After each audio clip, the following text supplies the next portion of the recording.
So before we come to Chris and Benetta, I did say I'd like to take a few questions from the audience. So if there's any kind of burning killer questions out there, let's take a few at this stage.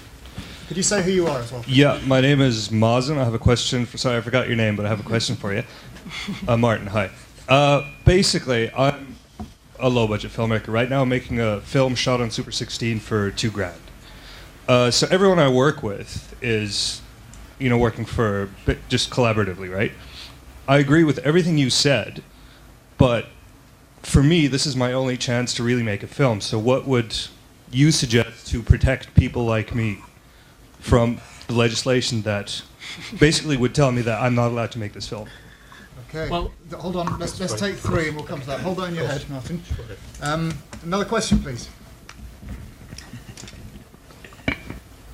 Would you be interested Could you say who you are? Oh, please? Sorry. Hi, I'm Julian, a budding filmmaker, hopefully, one day.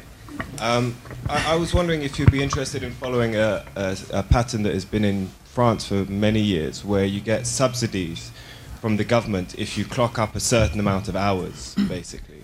And how would we sort of start bringing that forward into the UK, and that way looking after the people that are working for free?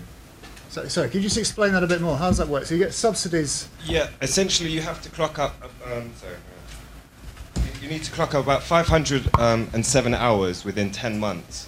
Right. If you don't earn a certain figure in those 10 months, then the government will come in and pay the difference to allow you, to continue your living and to pursue your dream in the film industry. Okay.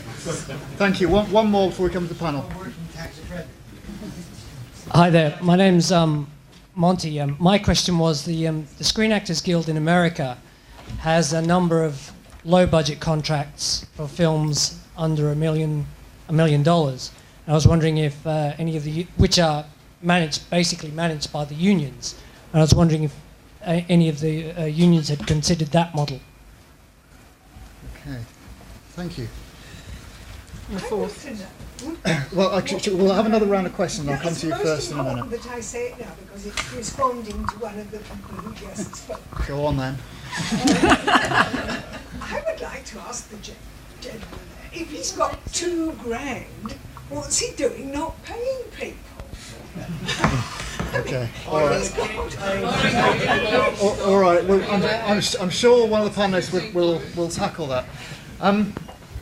I know you haven't spoken yet, Chris, but would you like to say something perhaps about the first question that was asked with Marzan?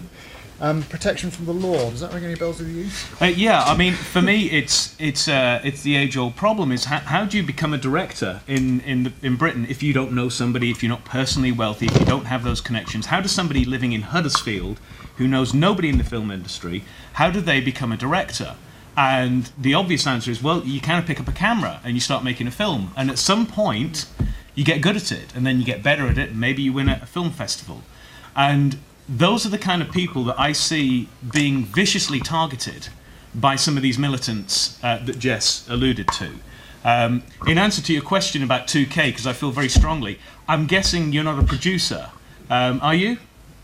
I'm a writer and I occasionally produce. Right, okay. Well, I would love to see you pull a $2,000 film shot on film in and pay everybody fully. That's, the maths don't work. And there lies the problem. So I don't know how to answer your question, how can you be protected? I guess the question is, how can you have the opportunity to make this choice as a filmmaker and then say, listen, if you want to come along with me on my ride, I'm going to get insurance, I'm going to do everything properly because I'm not stupid, but everybody's walking into this with their eyes open. Absolutely, you should be given that opportunity and take that opportunity. And I'm afraid filmmakers will take that opportunity because the desire to make a film far outweighs any threat of possible, what if you break national minimum wage? I'm sorry to say it like that, and I'm with Jess. I'm completely pro national minimum wage, completely. But I know how filmmakers, as you said, I'm infected by the virus of film, and I saw a few people snigger and nod, and I'm afraid you guys are also infected as well, and we'll all group hug later. So I don't know if that answers your question. Okay, thank you. Benetta, are you going to respond to that one? Yeah, my response would be to say, actually, I think that's why we're here. That's why everyone's here. Because what we need to do is figure out some way of differentiating what you're doing from what the exploiters are doing. And the sad thing is, at the moment, it's quite impossible to tell. And I think with a bit of a fair wind behind us and actually the wish to do this, we probably can do it. And actually, then we'll be a hell of a lot more powerful as a group because we can help each other out. That's all I've got to say on the matter. Thank you. Martin, do you want to say something? It's an interesting phrase that Marzan used there, protection from the law, a law that was introduced to protect people, in theory. I mean, everyone's being very nice. It's very difficult to make a film for £2,000. I think I've got two answers. And one doesn't solve your problem today, tomorrow, next week. But I believe that for protection, you need a legal structure that's consistent with your practice. I mean, that sounds pompous, but I think that sums it up. And I don't think right now it's easily available, and that's exactly why we're investigating this co-op model, because I hope and believe that that may be a legal structure by which you can honourably and legally do what you're doing. Short of that, I mean, if what you're saying is, I want to make this film, I'm the initiator, it's my project, and I want to own this film, and I want to take it away and do what I think is right for it at the end of the day, and actually, you know, the other friends, colleagues who helped me make it, they will not have a say in that. Then what I would say to you is, you're a producer, and the producer's fundamental job is to raise the money to make their film, and right now you haven't raised enough, and you should raise more. And I'm not pretending that's easy, but I'm saying if you want the benefit of benefiting from other people's labour, other people's contribution to a product that you will own at the end of the day, you're a small business person, you're an employer, you're a producer, and the producer's primary responsibility is to raise the money to get their film made, not to start making it if you've only got 2,000 quid in the bank. Thank you. Jess? Yeah, I profoundly disagree with that. Yeah, you need protecting. I'm not sure how much you would need protecting from the law, actually, because the evidence is that minimum wage enforcement, people have never gone after anyone in your position. It's mainly BECTU you need protection from, and Pat Duggan, who's going to ring up everyone you've ever worked with and tell them that you're a terrible person. I agree completely about health and safety, completely. I think it's if you can only afford the money for the insurance, that's where you start. I agree with that absolutely and completely, and we've all known of shoots where people have been injured and it's very, very serious. So I agree completely with that. But let's leave that on one side because that's not quite what we're talking about. I think if you've raised £2,000, you should make your film, and I think we need to find a definition of this kind of low-budget filmmaking, which is also what Martin's saying, which means that you have a framework to make your film. Yeah. I'm not sure a co-op is the answer. I think saying you're going to own your film with sort of 15 other people. I'm not sure who's ever tried to actually run anything with a committee with 15 people.